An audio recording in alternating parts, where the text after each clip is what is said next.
Fantastic. All right.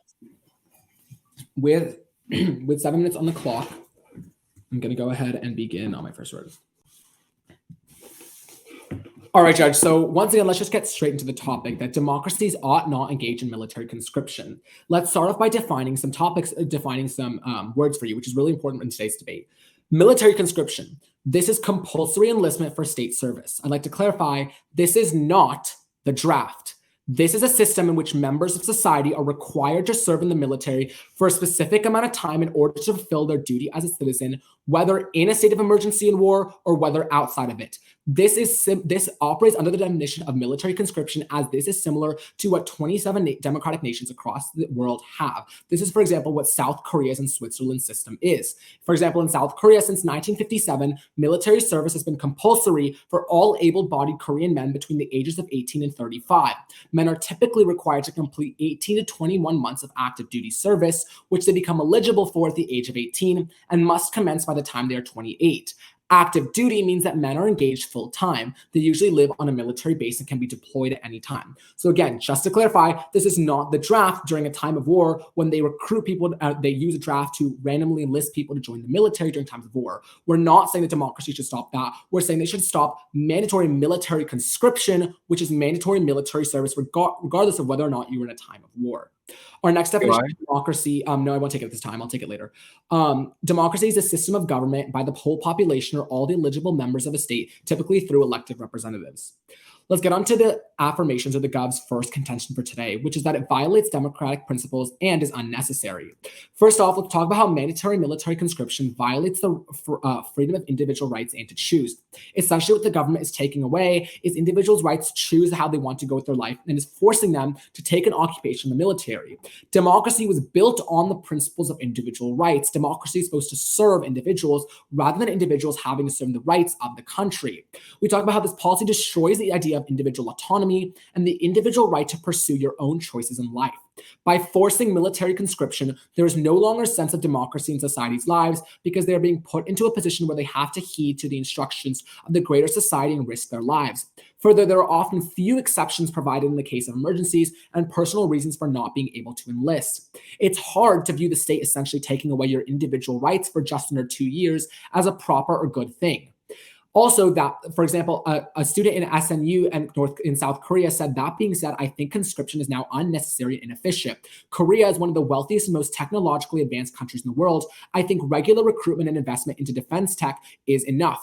We've seen also from the Ukraine-Russian war that in the modern age, it's not manpower, but technology and sophisticated weapons that win war. Again, it violates the whole premise of individual liberty and the right to choose your path of life. Let's go on to our second content. Again, the impact of that is that it basically leads to democratic backslides and violates, again, all the principles of today's things. So with that being said, I want to introduce the affirmation of the government's value for today, which is democratic principles and the quality of life. So essentially what it comes down to, Judge, is that you're going to be weighing this round and determining who wins based on who best protects democratic principles, as is suggested by the topic, and quality of life. With that being said, let's get on to our second contention about how mandatory service favors the rich and has other social impacts. Young men from richer, better educated families in South Korea are more likely to avoid active military service. And the sons of military officers are among the least likely to complete the service, along with those of religious figures, broadcasters, and academics, according to Chosun Ilbo newspaper.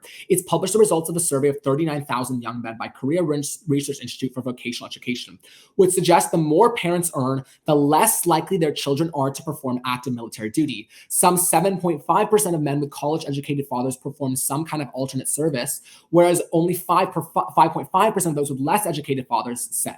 That way, people with more money are more likely to get alternate forms of work and they get more likely to get exemptions because of their high status in society. The possible exemption of service of K-pop boy group and global phenomenon BTS has been a tendentious national topic since 2020. That year, the South Korean government revised its military service legislation to accommodate the group by permitting K-pop entertainers to defer their enlistment until they are 30.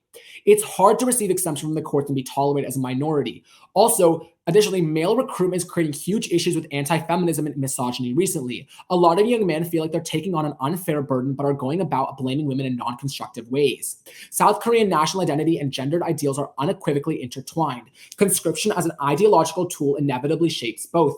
In Sekwon, a former South Korean labor organizer and the first woman to bring sexual assault charges against the Korean government, argues in a 2020 article that mandatory military service stabilized the idea that men sacrifice their personal interests for the larger framed interests which women do not. With feminism still a relatively controversial and misunderstood movement in the country, it is so much harder for such ideas to enter the mainstream. Overall, what we see here is that mandatory service inherently is elitist and favors rich people. They're much more likely to be able to get out of military service. Also, we see how it perpetuates anti-feminism and misogyny by only forcing men to go in the draft. Again, I want to emphasize this is not a planned topic, so we're operating on the idea of current military conscription. And in the current status quo of military conscription, these democracies typically do only force men to go, which inherently perpetuates the idea that men are stronger, better, and typically play more of a role in society than women, encouraging misogyny. Let's get on to our third contention for today, which is economic loss. On the 17th of October, the group's agency Big Hit Music, BTS's, announced that all 7 members will be entering their military service. The agency said that BTS will reconvene in a group in 2025. Because of their significant economic contribution, reports suggest that their absence will result in a loss of billions of dollars for South Korea. According to Fortune, the Hyundai Research Institute had in 2018 estimated the group was bringing in over 3.6 billion US dollars to the South Korean economy every year and generating 1.1 billion US dollars in consumer good exports in a single year. According to the researchers, 1 in every 13 tourists arriving in South Korea were there because of BTS. Fortune also reports say that analysts say that the group would have contributed $29.4 billion from South Korea's economy from 2021 to 2025 if it maintains its popularity. Furthermore, we have to see that technological advancements are often associated with creating a thriving democracy that is more ahead of the game and able to correspondingly respond to threats to its government. This is halted by the idea of military conscription, which disrupts individuals' education. It leads to youth not getting higher education or contributing to the economy, especially in democracies such as the US. If we were to adopt this or something similar, we're already struggling to fund the social security system since there's less young people in the workforce. This is something that's ultimately going to tank the economy and harm the overall quality of life in our country. For all these reasons, for the fact that military conscription, mandatory military service inherently violates democratic principles, it's inherently sexist and perpetuates elitism, and it harms the economy, I strongly urge that you vote for the government side of this debate. Thank you.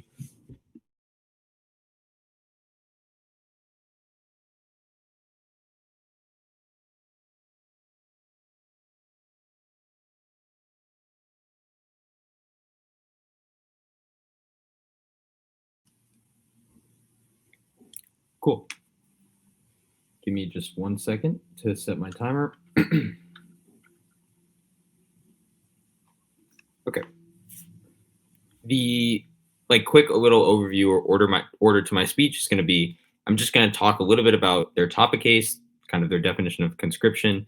Then I'm going to go into the neg case, and then I'll go back into the affirmation case. Is everybody ready? Cool. All right. With that, I'll start time now. Hi, my name is Alex Parikh Briggs, and I'll be the first speaker for the opposition debating the resolution again that democracies ought not engage in military conscription. So I want to first talk about their definition of conscription. It doesn't end up being a hugely important factor in the round, but I just want to clarify something. They try to give you this huge divide and tell you that conscription is largely not the same as the draft. When you look up what conscription is, and as we did during prep, conscription is literally also referred to as the draft in the United States and several other countries around the world. When we refer to what conscription is, we are largely referring to a military draft. So when we talk about this resolution, democracies ought not engage in military conscription, we are largely talking about not drafting people into the military.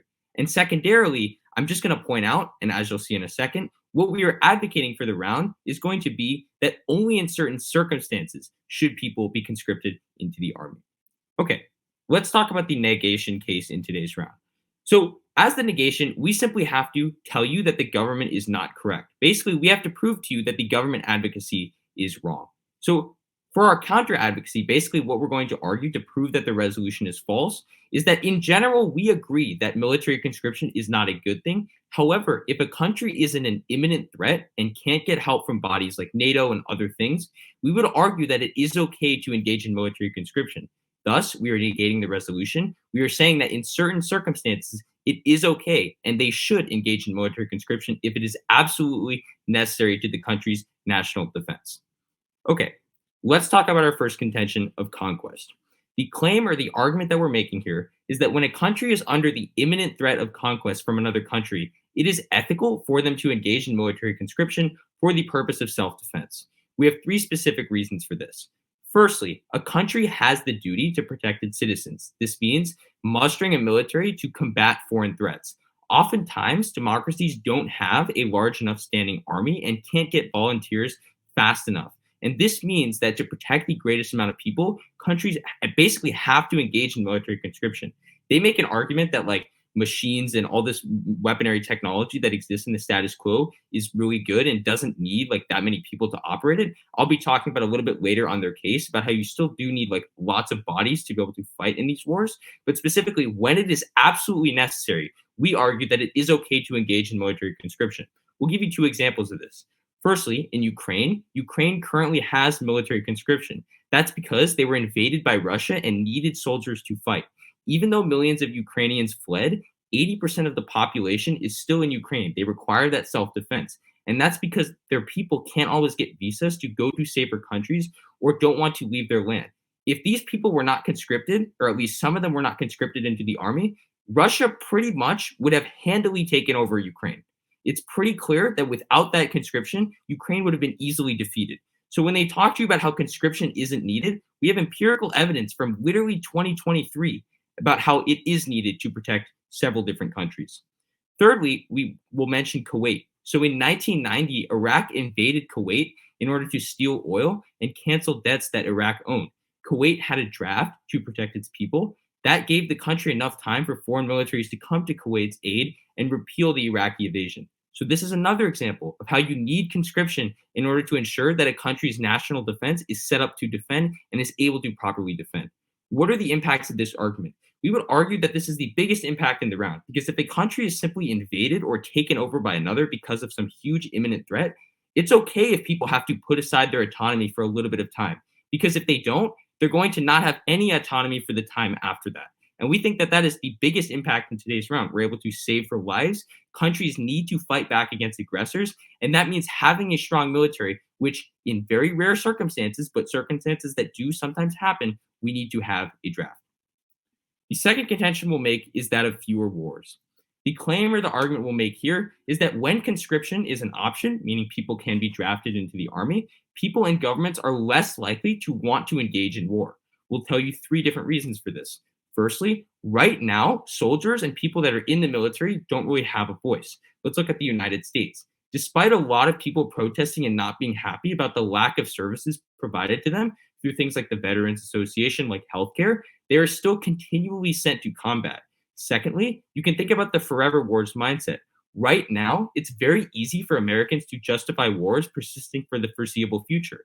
Afghanistan, though we just pulled out recently, was happening for a long, long time. Syria, Iraq, and the Gulf War, all of these different wars happened for extremely large amounts of time, though they were kind of in many ways unnecessary.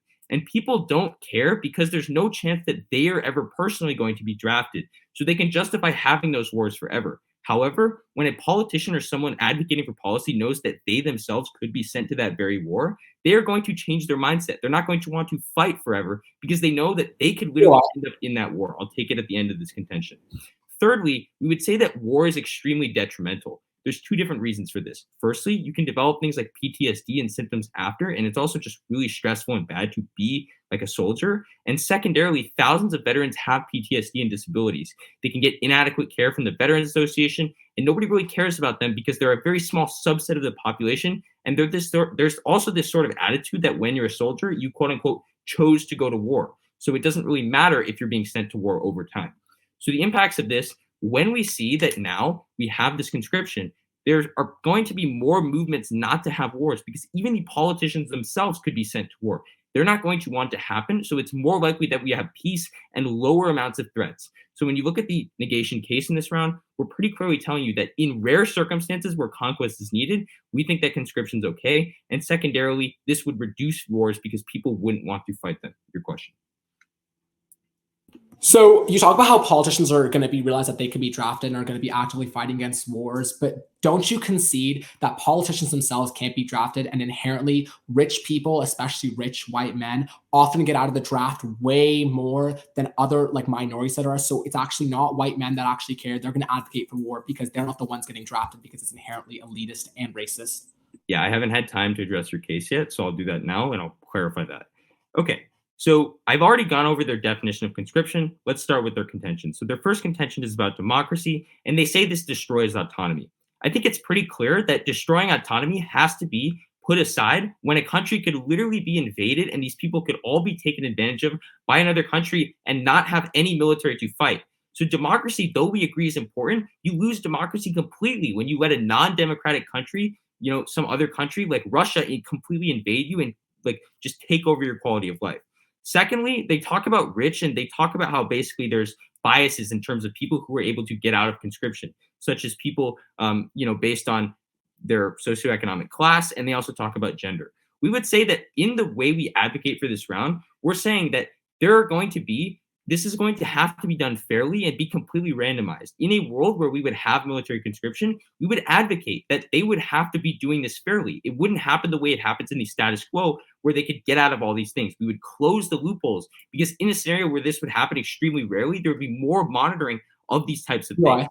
They don't have time. There's like 5 seconds. And thirdly, on their contention about econ, I just want to mention the fact that this would only be happening when it's necessary. We agree that it's bad to like put BTS and, we agree to just put people in war. But if the country is going to be taken over by another one, then you have to sacrifice a little bit of the economy first. I think when you look at this round, it's pretty clear that the negation is a prior question. You have to put aside these things to protect the country for temporary parts of time. Then you can go back to the economy. Then you can go back to autonomy. Then you can go back to all of the things that they talk about. So for those reasons, we strongly oppose the resolution today.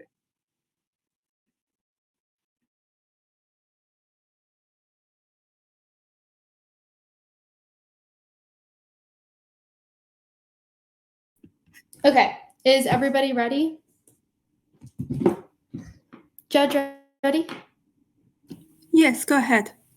Okay, then my time will start now.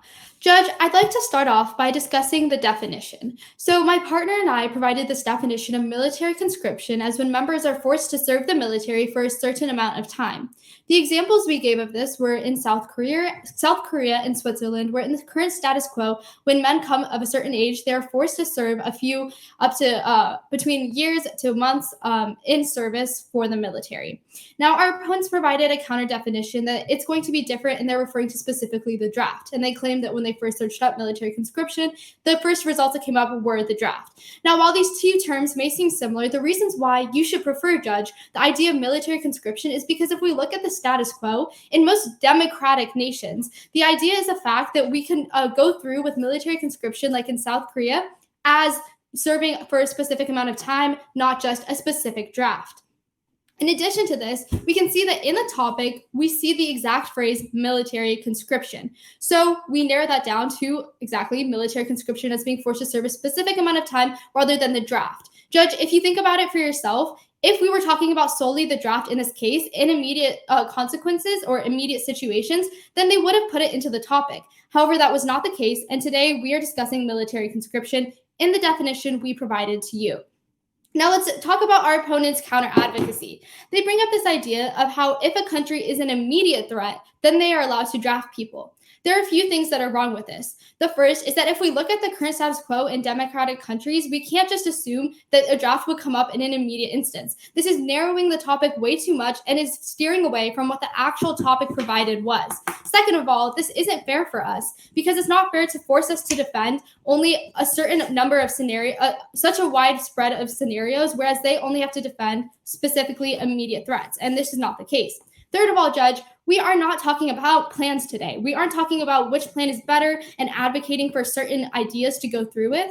Today, Judge, we're valuing on whether democracies ought not engage in military conscription. And ought is known as a moral word. So is it better for democracies to engage in military conscription or not?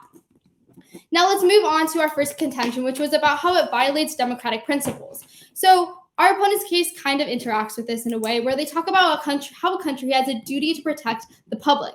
And while we agree with this, the affirmative has a different way of approaching these problems. We believe that the best way to respond to a conflict a conflict is the fact of two matters. The first is that by increasing the number of people who are able to pursue a higher education, which is much more difficult in places like South Korea when your education is interrupted by your military service, we'll have much better engineers, much better mathematics, people who are better at math. We will have much better scientists who are able to develop greater weapons. Now, Judge, if you look at most of our wars right now, a lot of our forces, or in multiple countries, is the fact that we use weapons more than we do actual physical labor, and that oftentimes we don't just have physical combat as our main source, which means that we don't need soldiers to the same extent that we did before.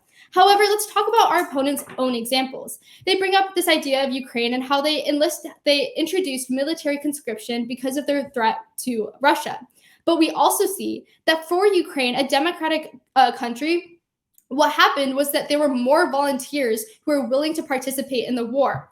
They were volunteering without military conscription. Judge, during times of immediate threats, we should give people the option to choose. And as we can see historically, people choose to volunteer in their lives. We have seen that throughout history, and we can look back at the United States.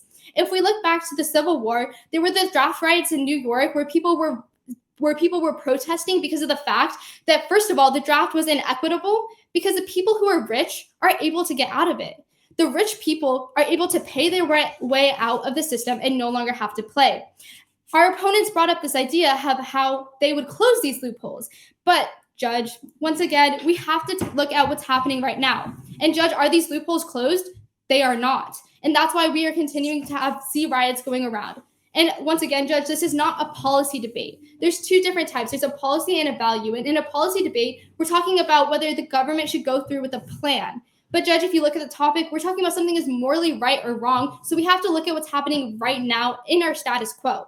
And in our status quo, the rich people are getting out of it. And we're ending up on targeting low-income and minority people and forcing them to join the war, risk their lives, lose their freedom of choice, and all of this. In addition, Judge, our opponents brought up this example of Kuwait and how they had to draft people, but we're talking about democracies, and Kuwait is not a democracy. So this is a false example by our opponents. In addition to this, Judge, I want to move on to our third argument, which was about economic loss and how military conscription reduces innovation, education, and means billions of losses of money. Even if it is a time of immediate threat, we are not saying that the draft cannot occur. We are saying that we should not be sending people into military conscription when they're willing to volunteer their efforts anyways. And because the fact is that when they're serving in the military, most of the time, as seen in South Korea, there are no benefits being reaped by society. There are no benefits that are coming from their participation in the military because it is unnecessary. And we're not talking about the draft. We're talking about military conscription, which our opponents fail to ever bring up in their case. In addition to this, even if you don't buy any of our arguments and you're only talking about the draft, all of our arguments continue to apply.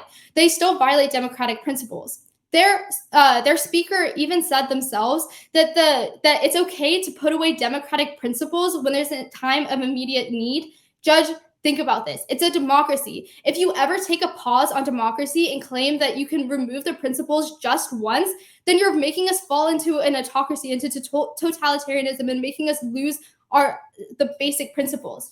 Because our country was founded on democratic principles, on democratic ideas, it's best that we maintain as much as we can sticking to those principles. And that's something that military conscription is unable to do because it removes people's individual right to act and choice.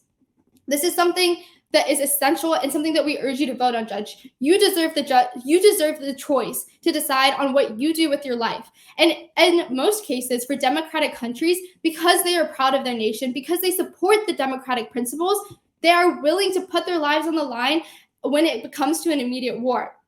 In addition to this, they don't address our inequalities argument about how richer kids and richer adults are less likely to get enlisted. They also ignore how entertainers are often allowed to remain exempt. And they also bring up this idea all right, they fail to bring up the idea of how it perpetuates this gender discrimination, because in the status quo, military conscription relies only on men, perpetuating this idea of a different standard for both men and women. And in addition to this, our opponents bring up this idea of our opponents are not able to actually close any of the loopholes they claim they can, because once again, this is not a policy round. And for all these reasons, I strongly urge an affirmative ballot. Thank you.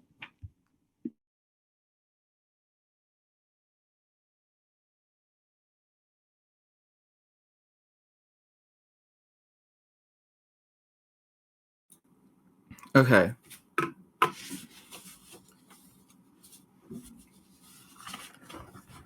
So before I start, I'm Colin Goyle. I'm the second speaker for the opposition side under this resolution.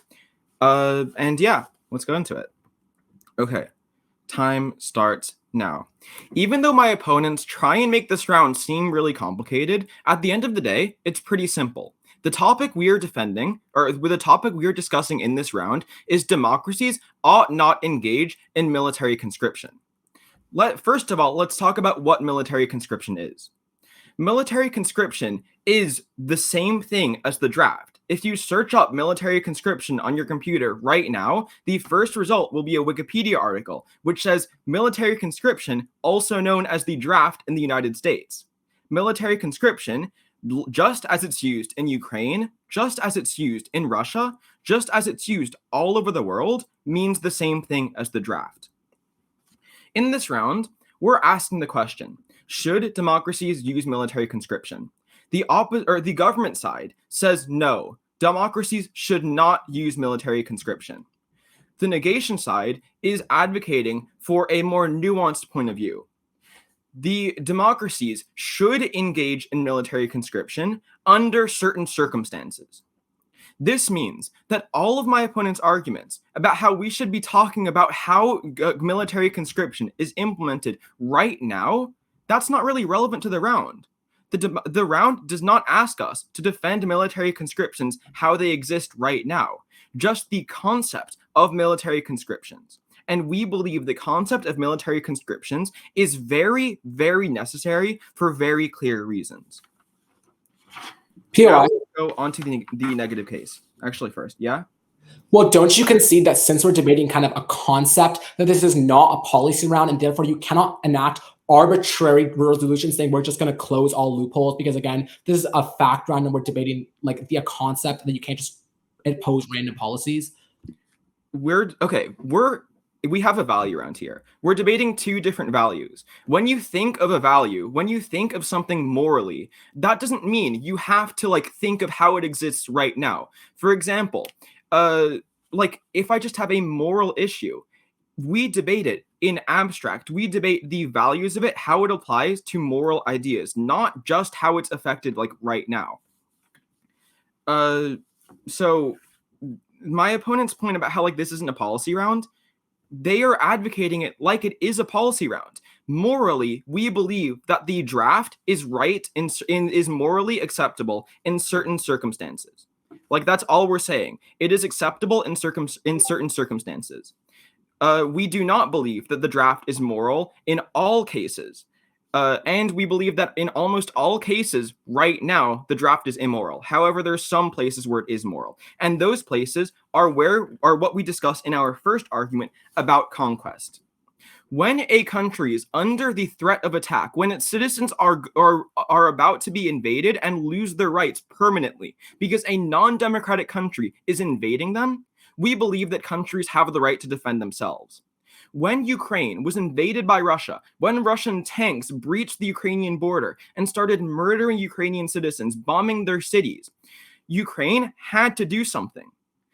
Ukraine did not have enough volunteers. That's why it implemented a military conscription in the first place. If you Google Ukraine military conscription, which is what we did, it brings up the Ukrainian draft, where they made all men serve in the military because they were trying to repel a Russian invasion.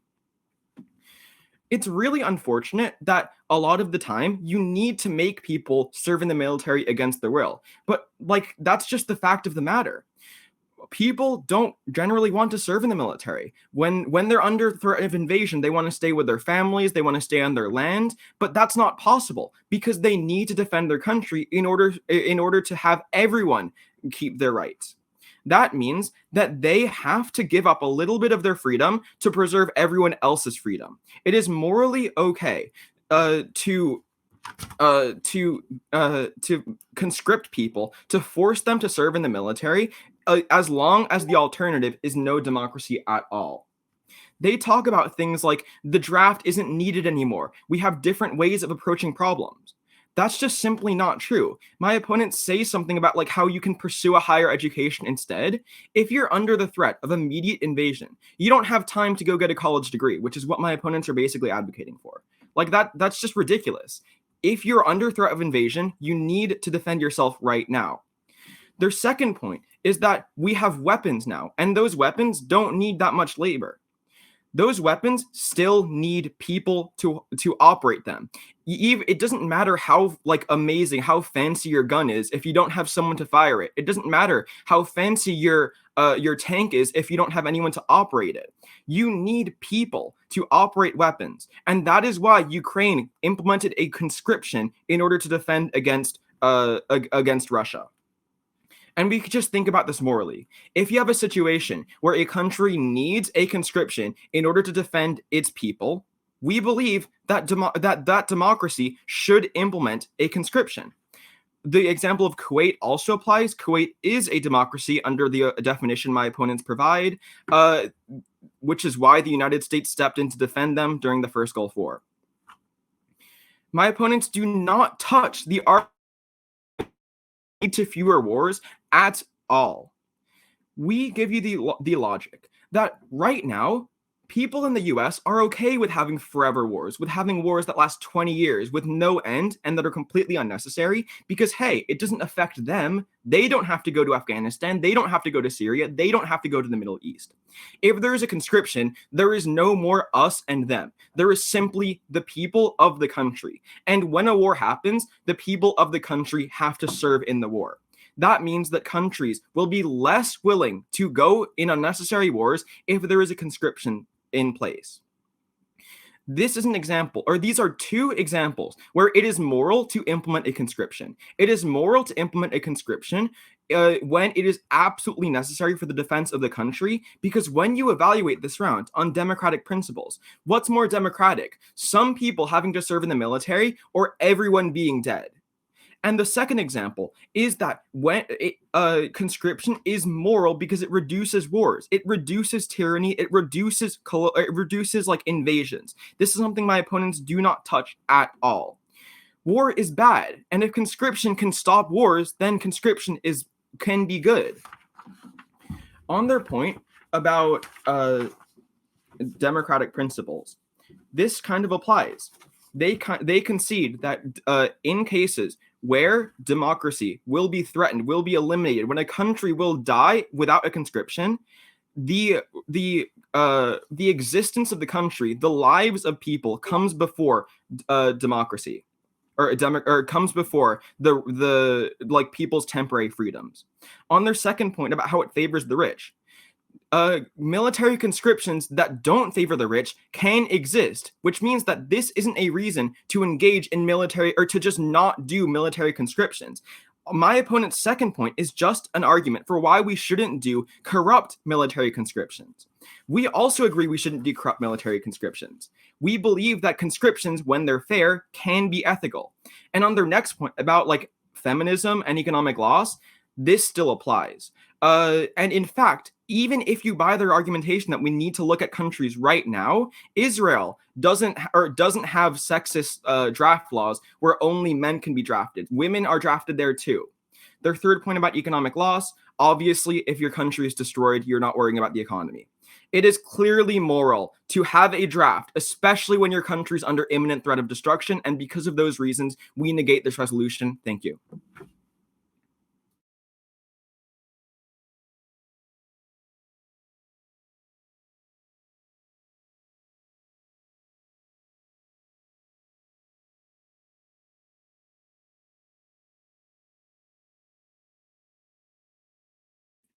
Great. Okay. I have 4 minutes. I'm going to start with a quick little overview. Then I'm going to talk about the negations case, then the affirmations case. Great. Is everybody ready? Cool. With that, I'll start time now. I think it's pretty clear that when you look at this round, the opposition is just simply far ahead. The government continues to argue over and over again that conscription can happen in no circumstance. In fact, they're doing just fine. That's what the resolution is. But we're taking a more nuanced approach to this question. Instead of trying to tell you that conscription should happen as it happens in the status quo and every single time and every single instance that it could, we're telling you that conscription should happen only in instances where it is absolutely necessary and it is done fairly. As a result, we've done so pretty successfully, and I'll look at our arguments now. So our first contention, which we've told you, is basically just about conquest. It's about protecting people's lives in cases where they are going to be taken from them if another country invades them. There aren't enough volunteers to simply just say that, the volunteers will fill in. And they say that, there's biases for rich people. But again, we say that this conscription can only happen when it's fair. So these types of biases are not going to happen. And you have to prevent things like these wars from occurring. What we tell you is that when they try to come up and tell you that autonomy is really important, democracy is really important, and the economy is really important, we agree that those things are important. But you need to have the country existing in the first place in order to have those things happen. If a country simply invades you and all of the people die or the country gets completely taken over, you don't have autonomy anymore. You don't have an economy anymore. And you fundamentally, because this probably isn't a democracy, don't have democracy either. So when they try to tell you at the beginning of the round that you should weigh this on democratic ideals, I think you know who's ahead on democratic ideals. Let's talk about the second contention about reducing wars. This is pretty key because they don't really touch this argument at all. They concede the fact that when you now have a conscription as a possibility, people don't want to have wars. Why? I think it's pretty simple. When a conscription is an option, people, obviously do not want to go to war. They don't want to see themselves in war. They don't want to see their family members in war. They don't want to see, their children in war. They don't want to see any of these people in war. So as a result, there are more movements against having these wars, Extend our argument as to how right now there's a problem because there are forever wars where it's easy for the United States to justify wars persisting for the foreseeable future. Things like Afghanistan, though we pulled out recently, was happening for a really long time. Syria, Iraq, the Gulf War, they don't respond to any of these arguments. Where we're telling you that these wars just continually go on forever because nobody that's actually directing policy can ever actually go into the war. But now that those people that politicians can go into war, they're going to advocate against it. And now that other family members can advocate against it through movements because they don't want to go to war either, that's going to prevent wars from happening. So when you look at impacts and weighing at the end of the round, we are just simply the side with much higher magnitude. We're the side that instead of just preserving autonomy and democracy for maybe a month before the country gets invaded, we're the side that saves lives. We're also the side that saves lives just even more drastically by reducing wars at large. The government doesn't do any of that. They just simply say, think about it at the end of the round. If invasion is going to happen, you know what the government would tell you? They would tell you just let it happen because there's no other way for them to do anything. They can't conscript people. So if there's not enough people, they either rely on volunteers or get invaded. Let's look at the affirmations case. They might try to tell you that what we're talking about isn't conscription. I think it's pretty clear that this is conscription, When you go on Wikipedia, you look up what conscription is, it's the draft. And even if you don't buy that, it's pretty clear that when you look at this round, we're simply saying that, conscription can only happen in these desperate times. So even if you buy their definition of conscription, it doesn't really matter anyway. But when you look at their arguments, they don't really have any unique offense here. They talk about democracy, which we say it's more important for people to have lives first. They talk about the economy and BTS being forced to go into service and therefore people not coming to South Korea. People cannot come to South Korea for a few months to preserve the people's in South Korea's lives first. And when they talk about loopholes, we've already mentioned that these loopholes are going to be closed because this is only when it could be happening fairly. It's not going to happen like it happens in the status quo, where it happens extremely unfairly and people's lives are taken advantage of. So for all those reasons, it's a pretty strong vote at the end of the round on magnitude, saving lives for the opposition. Thank you. All right, so I'm going to go ahead and get started. I have a 5-minute speech. Opponents ready? Judge, ready? Yes. Perfect. All right. So 5 minutes on the clock. Let's begin now. All right, Judge, let's break this down a little bit for you. Basically, I want to tell you that the opposition has essentially been misleading you as a judge and been misleading you on the principles of parliamentary debate. So let's talk about the rights of both sides in the debate. About when it comes to the definition. In a parliamentary debate round, the proposition or the government side of the debate has the right to define terms and narrow it as they would like, just as the opposition has the right to propose a counter advocacy. They never stated why our definition is abusive. They simply said that, oh, it makes more sense to define conscription as a draft. But they also realized that the proposition the government side's debate has a fundamental right in parliamentary debate to define the resolution how they would like and narrow Point the of order. only to an option. Yeah, I'll pause. This argument is completely new, and also it's just not how parliamentary debate works. You just can't change the definition of a word. Okay, so I'll go ahead and respond to that. This isn't something that was new. I brought it up in my first speech. I said that we have the right to define it. My second speaker doubled down that by saying this is our definition. We're able to define the terms how we'd like, and like the fact is that they're not calling abusive on that.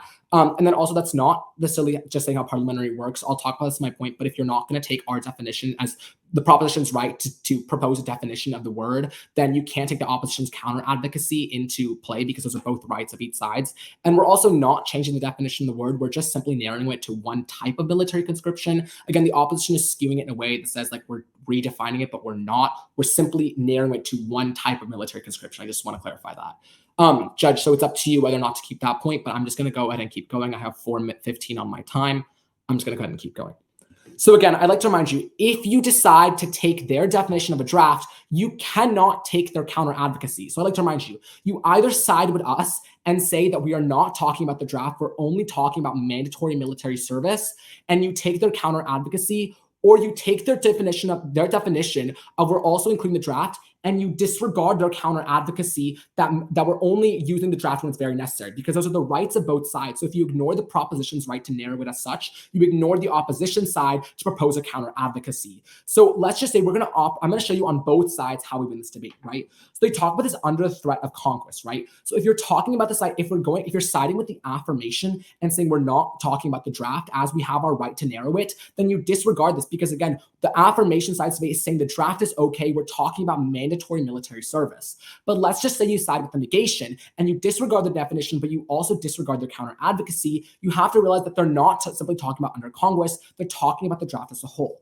Let's just say you don't buy any of that. Let's talk about the assertion as it is under the idea that it's only under threat of conquest. They never show directly that there is a need, right? We told you how when Ukraine came under threat, they didn't have to enact a new military conscription. They simply were able to increase their volunteer size. They went from having 2,000 volunteers in 2014 to after Russia invaded them, 20,000 after the war started. The second speaker in the opposition lies to you and tell you that Ukraine instituted a military conscription when Russia invaded them, but that's simply not true. Ukraine has had a long-standing military conscription since 1996 as it's a Soviet legacy, and they reinstated a military conscription in 2014. Point of order.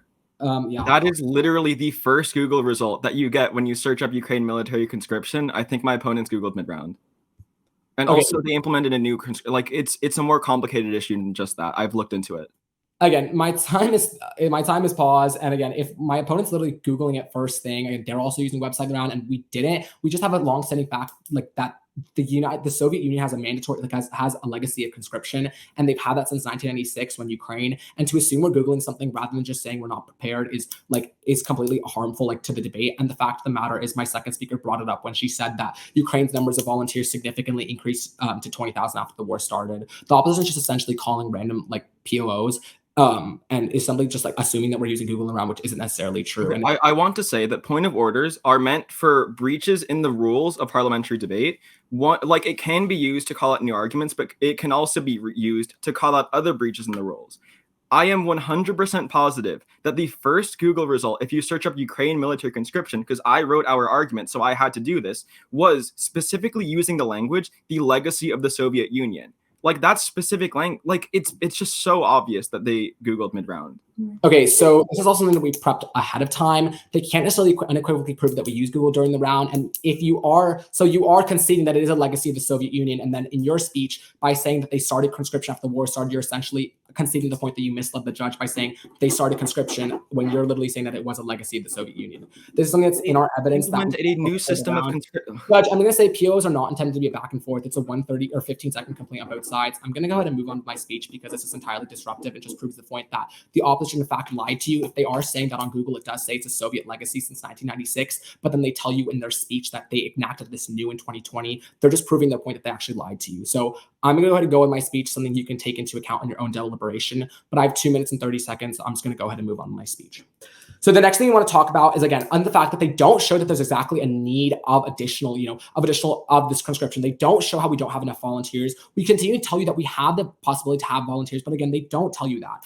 Again, I'm going to go on to the point. They talk about how you need people to man weapons, and they completely disregard this point. But weapons are inherently automatic now. Like, they are automatic. We use semi-automatic and automatic weapons. We don't need one man for every single weapon or one woman for every single weapon. We have a variety of automatic weapons. I mean, we don't need as much manpower as we have in the past. We're able to get away with the number of volunteers we have. That's what Ukraine has been operating off of, and that's why Russia is behind in the war. They're not making advances solely because it's based off of Ukraine's volunteer-based military.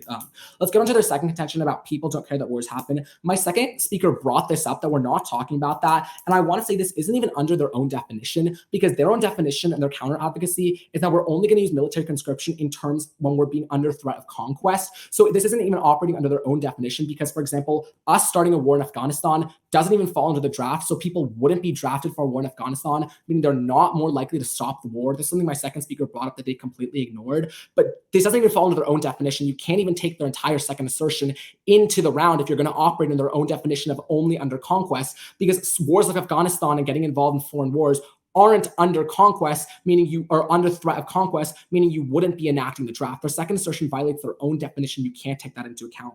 Let's talk about the refutations to our points. They talk about how, you just have to put away autonomy to protect themselves. But if we're taking away democratic principles, they're no longer democracies. Then they're not operating by the resolution. If we take away democratic principles, even for a little bit of time, you're no longer a democracy. You're an autocratic government. They're advocating for the backslide of democracy. And we can do this in other ways. We don't need mandatory conscription. Again, if you're operating under our definition of mandatory military service and not their definition of a draft, then you automatically see how our point goes through, because we're not talking about the draft. But if you do talk about the draft, we can say there's other options besides that don't violate individual autonomy. Our second contention, they basically completely ignore. They just say we can close the loopholes, which isn't true, Judge. This is not a policy round. The opposition cannot come into this debate and just start saying we are going to close the loopholes. We're talking about military conscription as it is. Yes, they say, conscriptions that don't favor the rich exist, but they're not widespread. The United States has never had a draft that hasn't been elitist. They've never had any of that. Overall, we have to realize that the opposition is operating under a very skewed resolution in which they completely misled you in this debate. They've ignored the proposition of the government side to be able to define terms and narrow them as is their right. And they've overall led to democratic backslide by violating individual rights and promoting sexism and elitism in military conscriptions. For all these reasons, I strongly propose an affirmation ballot. Thank you. Okay, thank you all. Thank you. Yeah. Okay, you did a nice job. Yeah, it's really hard to decide. Yeah, I will think about it. Okay.